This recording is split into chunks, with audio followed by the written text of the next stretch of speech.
¿Ustedes creen que la esperanza puede existir incluso cuando todo a nuestro alrededor parece haber sido destruido? Ya saben, ese momento en el que la última vela se extingue y el mundo queda envuelto en sombras tan densas que ni los mejores chistes son capaces de sacarnos una sonrisa. ¿Creen que, en ese caso, lo mejor sería rendirse, resignarse? O tal vez, solo tal vez, es el momento perfecto para comenzar a escribir nuestra nueva historia.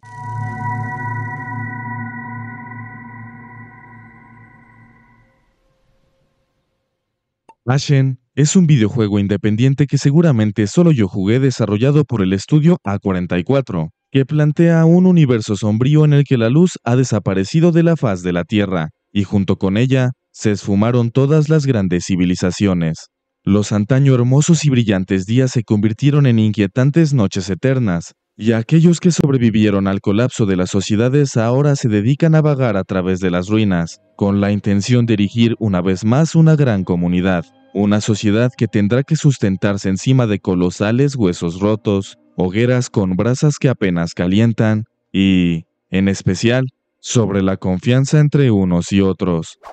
No obstante, bien decía mi abuelo que jamás hay que juzgar un libro solo por su portada, pues, a pesar de lo que nos pudo haber hecho pensar nuestra primera impresión, Ashen no es un juego que gira en torno a una trama que se centra en luchar contra el inevitable destino, por lo menos no de manera directa, sino que trata sobre mantener la ilusión durante los tiempos difíciles, y cedérsela a los demás como si de una antorcha encendida se tratara para que iluminen su propio camino, para que así, junto con nosotros, consigan anteponerse a las peores de las circunstancias.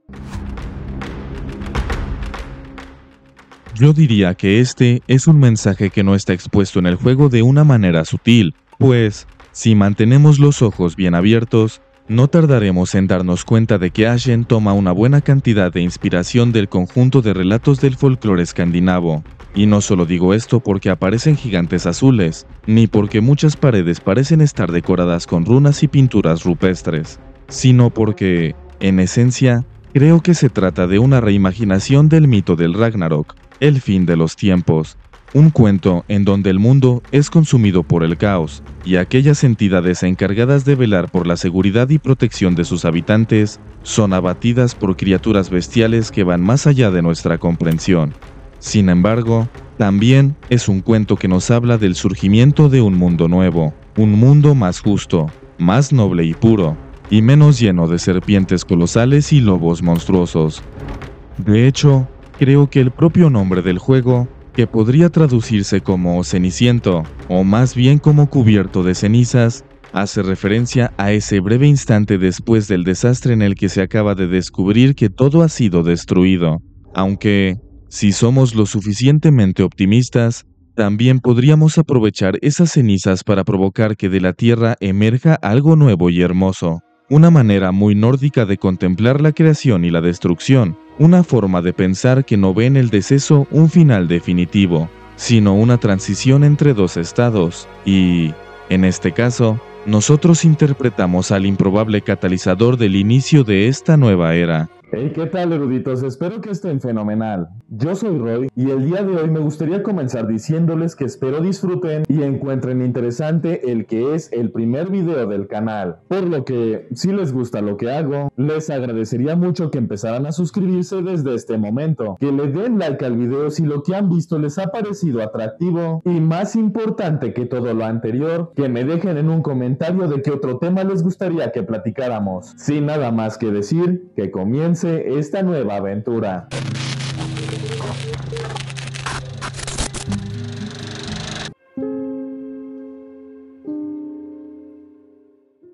Por favor, permítanme hacerles una pregunta. ¿Qué es lo que les motiva a seguir adelante cuando su mundo, aparentemente, se ha quedado sin color?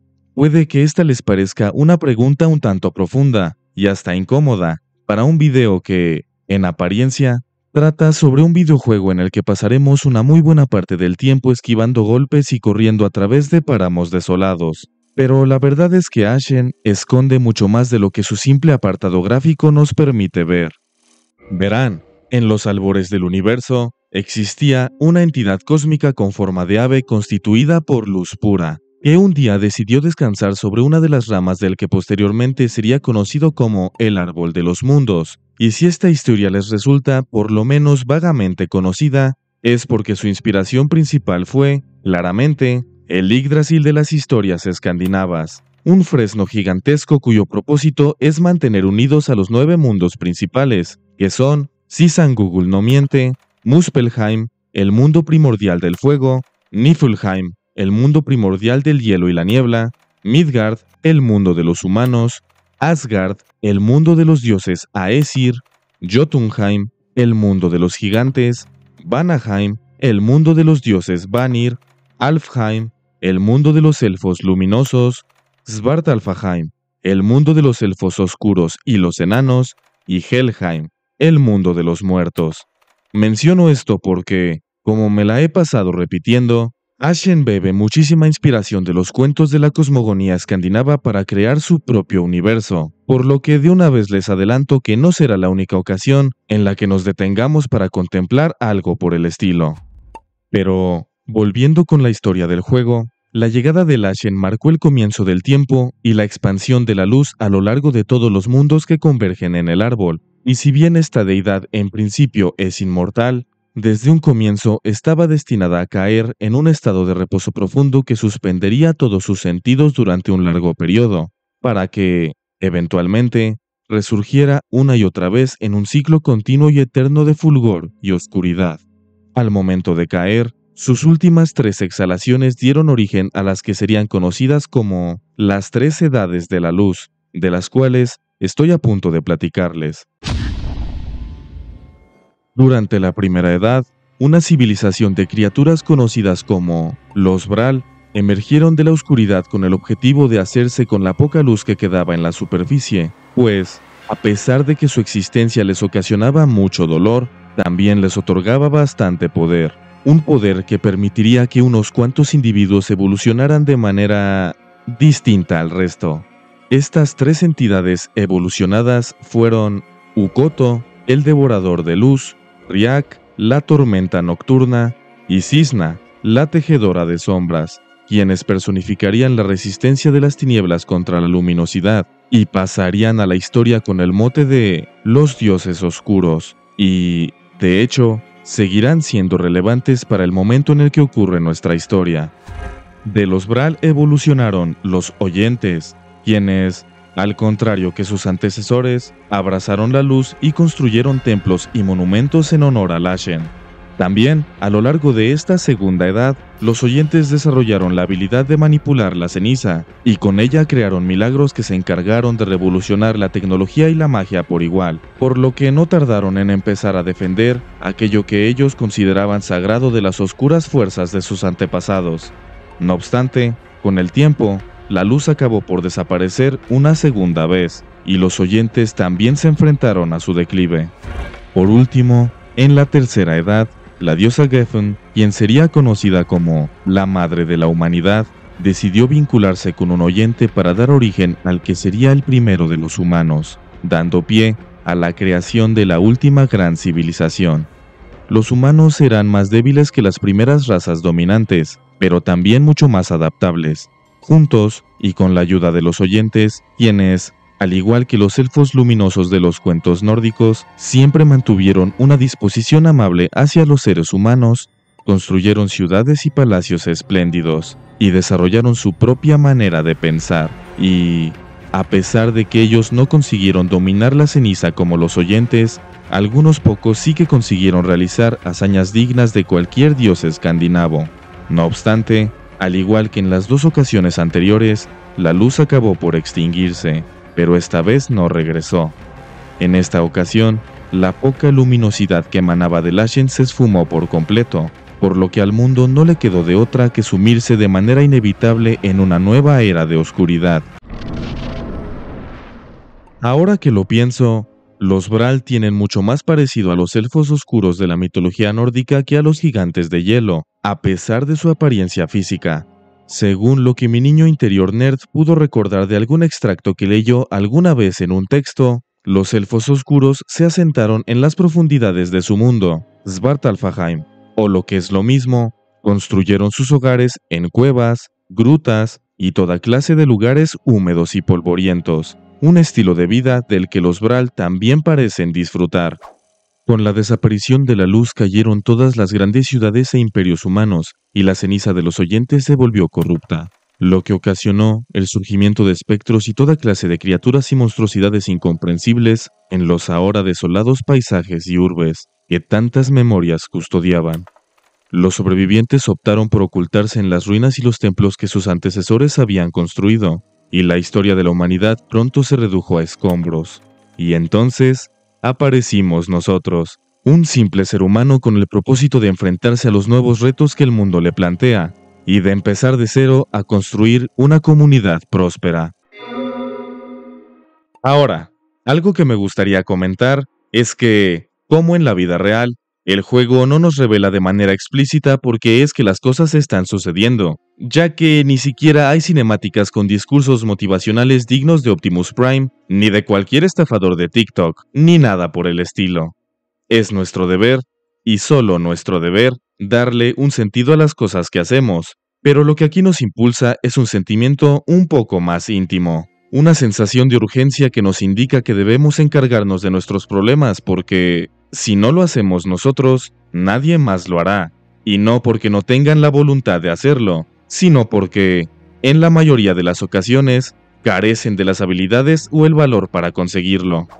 En la mitología nórdica, los dioses sabían que el Ragnarok, la batalla calamitosa entre las fuerzas del caos y las del orden, que acabaría con la mayoría de los dioses y sus adversarios y daría lugar al nacimiento de un mundo nuevo, era inevitable. No obstante, eso no provocó que evitaran luchar contra las monstruosidades que se disponían a acabar con ellos, no porque esperaran ganar ni nada por el estilo, sino porque el verdadero valor yacía en resistir, en encontrar el coraje para enfrentarse a su fortuna, aunque ésta estuviera tallada en piedra desde eones atrás. Y en nuestra aventura, hacemos exactamente lo mismo. Luchamos, ayudamos, reconstruimos, y todo porque, por lo menos desde mi punto de vista, dejar de hacerlo sería peor que fracasar. Se trata de un acto de terquedad, de fe ciega sin ninguna certeza, y eso representa mucho más valor que simplemente dejarse vencer por las injusticias. No es como que nosotros seamos el elegido en el mundo de Ashen, ni el heredero al trono de una dinastía mágica legendaria. Somos, simplemente, nosotros, alguien que anda de un lugar a otro sin asentarse en ninguno, alguien que no tiene más que una estaca afilada, un saquito de huesos y una linterna, una lámpara que, lo queramos o no, alumbra, guía e ilumina el camino frente a nosotros para que los demás puedan seguirnos de cerca. El juego está repleto de NPCs que, conforme avanzamos, decidirán unirse a nuestro equipo para ayudarnos en nuestra aventura, y lo hacen no por obligación, sino porque ven en nuestro personaje, en nosotros, un punto de partida, pues, en un mundo sin sol, aparentemente siempre tiene que haber alguien que sea responsable de transmitir la luz, alguien que sea el ejemplo a seguir. Creo yo que comprender esto es fundamental para disfrutar completamente de la obra, porque Ashen no nos desbloqueará muchos trofeos que digamos para adornar nuestros perfiles de Steam, ni nos recompensará con gloria y aplausos digitales por haber salvado al mundo. Pero cada vez que regresamos a Vagrant's Rest, nuestro bellísimo punto de reunión en el juego, y vemos que alguien a quien saludamos en el camino está ayudando a los demás a construir una hermosa choza de madera, bueno, digamos que hace que se sienta que todo ha valido la pena, pues, en un lugar en donde todo se vino abajo, los pequeños gestos son casi milagrosos. ¿O acaso alguien cree lo contrario?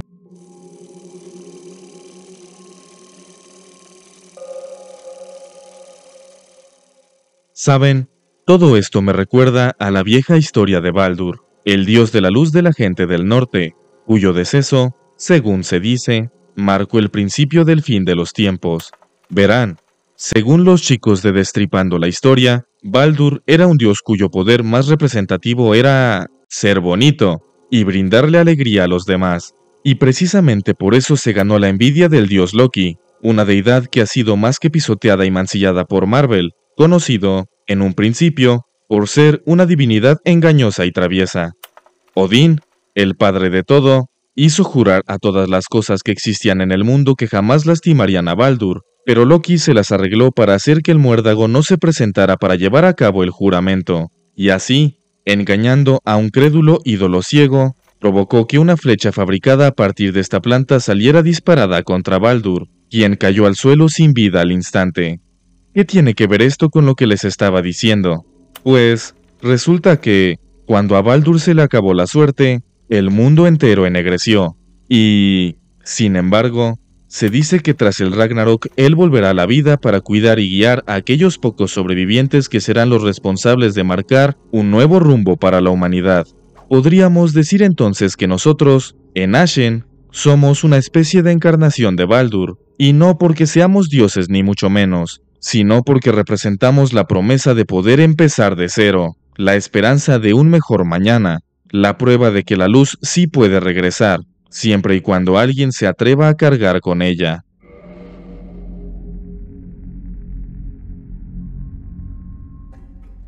Yo pienso que es durante los tiempos oscuros que se revela el verdadero carácter de las personas, el miedo, el egoísmo, el hambre, pero también el coraje, la lealtad y esa necedad de darle sentido a las cosas, un orden al caos. Algunos de los enemigos que nos hacen frente a nuestra aventura en realidad no parecen ser bestias sin alma, sino que dan la impresión de haber sido lo que nosotros somos en el presente, vagabundos errantes sin un rumbo fijo, pero que, al contrario que ellos, no cedimos ante el egoísmo, el poder conseguido a través de la fuerza bruta, ni la desesperación. El mundo no acabó con ellos del todo, pero sí quebrantó su espíritu.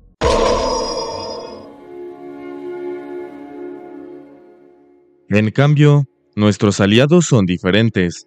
La mayoría son figuras reservadas y muchas veces también quebradas, pero que eligen caminar junto a nosotros para ayudarnos en vez de atacarnos. Y ese hecho por sí solo hace que me ponga a reflexionar sobre un pensamiento un tanto incómodo.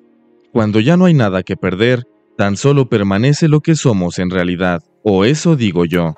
Es en el momento en el que ponemos nuestra integridad en riesgo para proteger a otro ser humano o animal, cuando decidimos quedar en segundo, tercero, cuarto o quinto lugar en una carrera para ayudar a levantar a alguien que tropezó frente a nosotros, cuando decidimos compartir lo poco o mucho que sabemos sobre un tema con alguien que está ansioso por escucharnos y aprender, lo hacemos porque, en el fondo, ese verdaderamente somos nosotros. Y si nosotros logramos ser nuestra propia luz, aunque el mundo a nuestro alrededor esté apagado, no solo ya no estaremos perdidos ni desprovistos de propósito, sino que podremos ayudar a los demás a encender sus propias luces, como una vela que le comparte su flama a otra para ayudarla a brillar.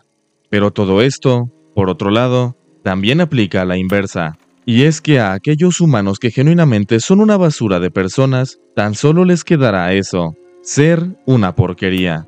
Es por esa razón por la que los buenos debemos permanecer unidos, y no dejarnos subyugar por los que solo en apariencia son más fuertes que nosotros, ni por las intimidantes circunstancias en las que nos tocó vivir.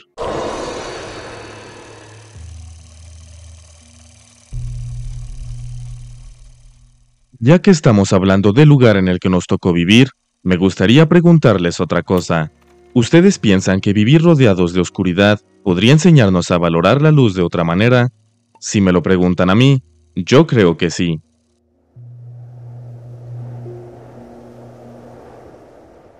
Cuando era pequeño, mi familia se vio obligada a pasar por momentos bastante complicados. De hecho, las cosas llegaron a tal punto de que el refrigerador solo contenía frijoles, un poco de queso, unas cuantas tortillas de maíz y un par de huevos, y así se mantenía durante periodos de tiempo bastante irregulares. Les platico esto no para que me tengan lástima ni nada por el estilo, sino porque, ahora que he crecido y mi familia ha salido adelante, me lleno de felicidad cuando veo un platillo nuevo en la mesa, a pesar de que muchas veces yo mismo lo he cocinado. Y aunque no lo crean, los taquitos de frijol con queso siguen siendo una de mis comidas favoritas. La linterna que llevamos en Ashen sirve para que ni nosotros ni ninguno de aquellos que decidieron acompañarnos en nuestro viaje tiremos la toalla. Sirve para divisar lo que hay de frente a nuestro camino, y así no tropecemos con aquello que pensamos está oculto entre las tinieblas. Y lo interesante es que, cuanto más tiempo pasamos en la penumbra, más importancia le damos a la luz del día, a esos destellos de felicidad, ese primer amanecer que vemos cuando nuestra historia parece atreverse a prometer algo más.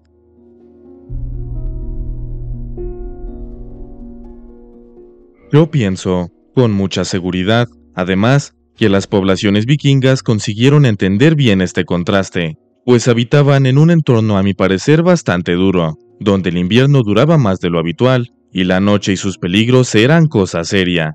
Me gusta pensar que una de las razones por las que celebraban la llegada del solsticio vernal con fuego, así como con una enorme variedad de diversas actividades y rituales, era, precisamente, que pretendían simbolizar la llegada de la luz a sus vidas, una luz que tenía que ser invocada, defendida y, sobre todo, agradecida.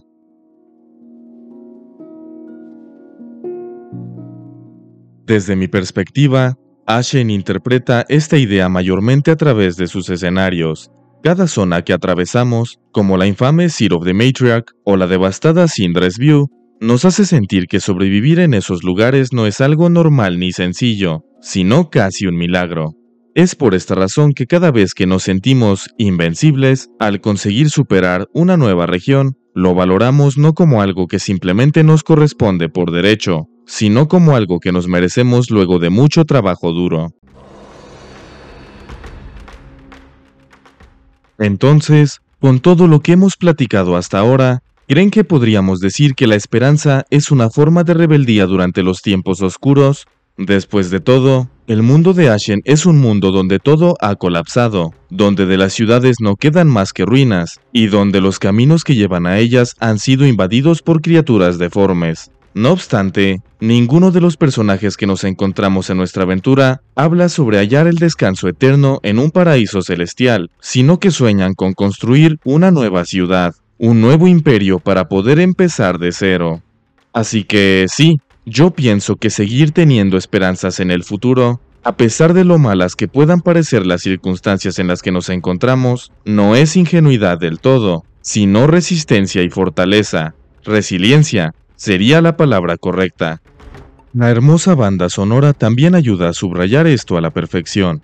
No hay orquestas estridentes ni épicas, ni nada que grite que somos un héroe al rescate, sino que por todo el mundo resuenan acordes suaves y coros lejanos, con silencios que nos envuelven y nos atrapan en la atmósfera mucho más que cualquier estruendo. Según recuerdo, en la mitología nórdica, el dios Tyr sacrificó su propia mano metiéndola en las fauces del lobo Fenrir, para que los demás dioses tuvieran una oportunidad de acabar con la bestia.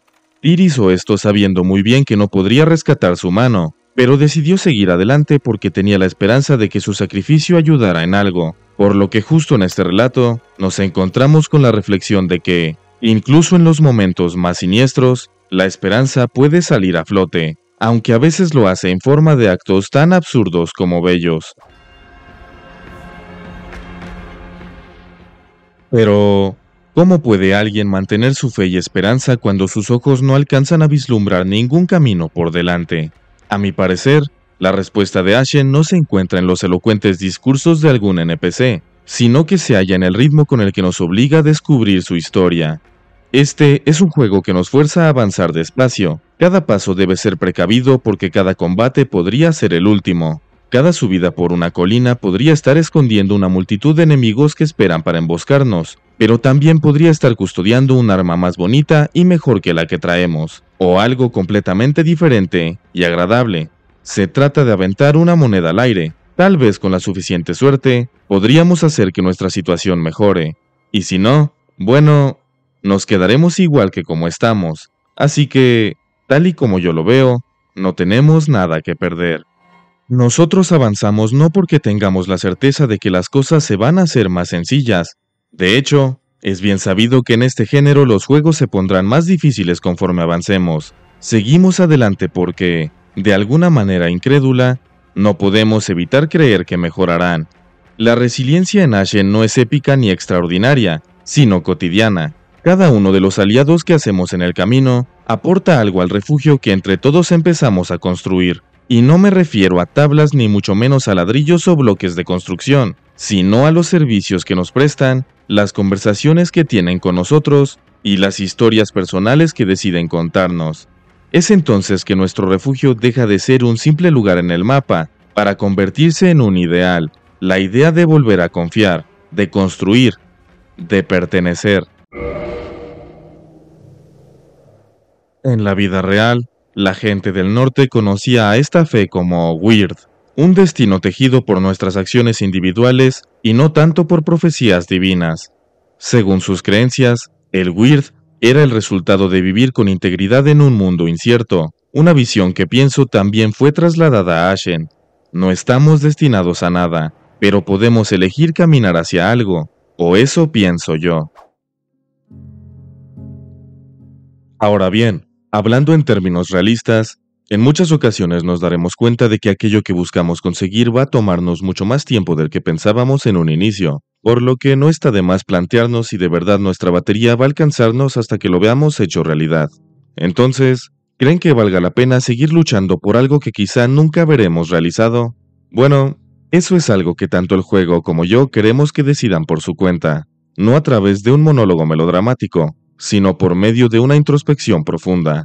Recordemos que Ashen gira en torno a la construcción de una nueva aldea, Vagrant's Rest, un refugio al que volveremos tras cada expedición para verlo crecer y contemplar las nuevas edificaciones que los recién llegados han ayudado a erigir, para contemplar cómo lo que otros han soñado tener junto a nosotros va tomando forma lentamente, un hogar, un sitio al cual pertenecer.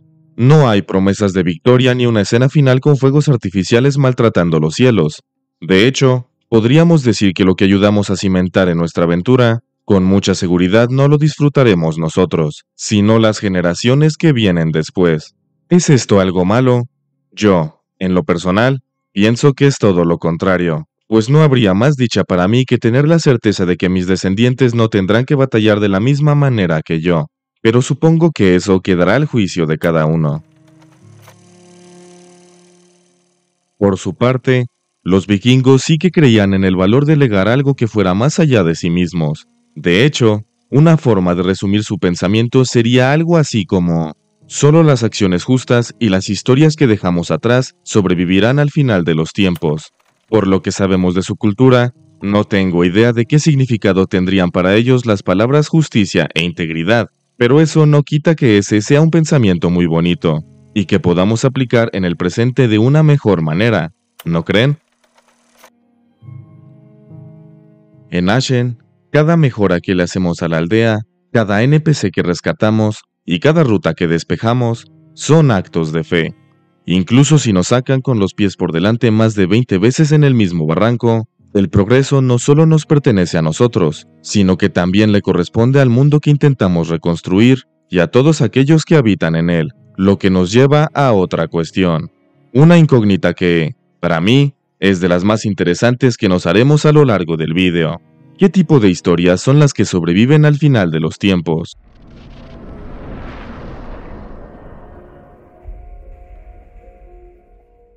Yo, en lo personal, y teniendo como base los múltiples libros y relatos históricos que he leído a lo largo de mi corta vida, pienso que los únicos relatos que tendrían alguna clase de relevancia después de que ocurriera el Ragnarok serían aquellos que contuvieran algo para enseñarnos a ser mejores y anteponernos a las nuevas dificultades. Aquellos cuentos que tuvieran alma.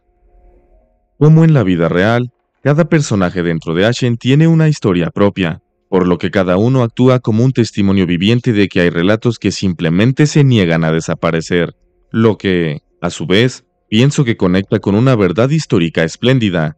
Durante las edades oscuras de Europa, no fueron los más fuertes quienes consiguieron preservar la cultura, sino los que escribieron, recordaron y contaron lo que había sucedido. Los monjes, los bardos, y sin duda varios ancianos que se reunían para contarle a las generaciones más jóvenes sobre sus experiencias de los días transcurridos. Es por eso que los Skald, poetas guerreros provenientes del norte, eran tan valorados como los luchadores más poderosos, porque sus canciones aseguraban que el legado de sus héroes trascendería la muerte, y así vivirían por mucho más tiempo en los recuerdos de las personas, aunque fuera de manera metafórica. Es así como finalmente llegamos al último cuestionamiento que me gustaría hacerles. ¿Qué tal que la esperanza no es una promesa ni un sentimiento, sino una elección? Tanto en la vida real como en Ashen, nadie puede asegurarnos inequívocamente que todo va a salir bien, pues no existe una profecía de salvación que demuestre ser completamente cierta, ni un mentor omnisciente que nos diga cada rato que nosotros sí o sí vamos a conseguirlo. Aquí, la luz no vuelve porque alguien lo decrete desde el cielo, sino porque nosotros decidimos levantar nuestra linterna y caminar hacia adelante, aunque no veamos el camino, aunque no sepamos si alguien más lo seguirá después de nosotros. Y justo ahí es donde está la clave.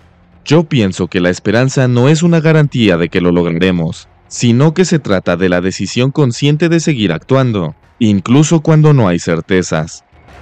Yo, de corazón, creo que elegir la esperanza en lugar del cinismo es casi un acto de insurrección. En un mundo que constantemente nos dice que todo está perdido y ni siquiera vale la pena esforzarse, ceder el paso en un cruce de caminos o agradecer al cajero por terminar de cobrarnos con una sonrisa, son pequeñas rebeliones que irradian luz al mundo. Y eso, mis queridos eruditos, es esperanza de verdad.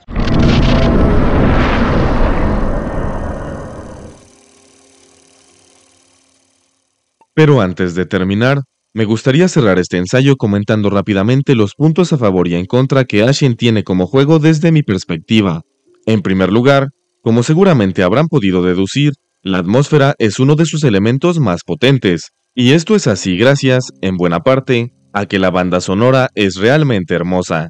No busca emocionarnos ni sobresaltarnos con notas fuertes ni muy marcadas, sino que pretende envolvernos en su mundo, susurrándonos que sigamos adelante, que no nos detengamos, incluso cuando no sepamos exactamente por qué. Pero lastimosamente no todo es miel sobre hojuelas, pues resulta que la mayoría de los jefes del juego no son tan jefes. En su mayoría, más que representar un clímax o la puerta a algún suceso importante, parecen simples enemigos con esteroides. Algunos abusan de lo que yo llamo dificultad por flojera, cámaras torpes, hitboxes dudosas, y enemigos que solo se vuelven desafiantes si tienen un ejército que los apoye en todo momento. Y un detalle menor que pasará desapercibido para la mayoría, pero que para mí tiene una considerable importancia, es que la variedad de las armas y armaduras es muy reducida.